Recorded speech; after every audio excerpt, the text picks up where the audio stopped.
నేటి పునీతులు పునీత వాల్టర్ త్రుదమ్మ గారు. Angelus Domini nunciavit Mariae. ఒకే మనస్సుతో ఒకే హృదయముతో జీవింపుడు. మంగళవారం ఏప్రిల్ 9, 2024. మొదటి పఠనం అపోస్తులుల కార్యములు 4వ అధ్యాయం 32 నుండి 37 వచనాలు. విశ్వసించిన వారందరూ ఒకే మనస్సుతోనూ ఒకే హృదయముతోనూ జీవించుచుండెను. వారికి చెందిన ఆస్తిపాస్తులను ఇది నా సొంతము అని ఎవడును చెప్పుకొనుటలేదు. వారికి ఉన్నదానిని అందరూ పంచుకొనుచుండిరి. ప్రభువైన యేసు పునరుత్థానమును గూర్చి అపోస్తలులు మహాశక్తితో సాక్ష్యములిచ్చిరి.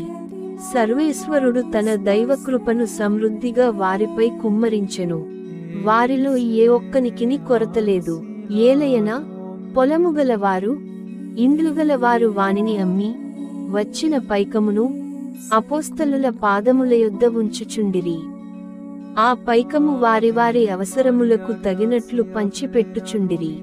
సైప్రసు దేశమున జన్మించిన లేవీయుడగు యోసేపు అనువాడు ఒకడు ఉండెను.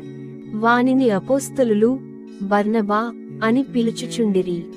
బర్నబా అనగా ఉత్సాహపరచువాడు అని అర్థము. అతడు తన సొంత భూమిని అమ్మి వచ్చిన పైకమును తెచ్చి అపోస్తలుల పాదముల చెంత పెట్టెను.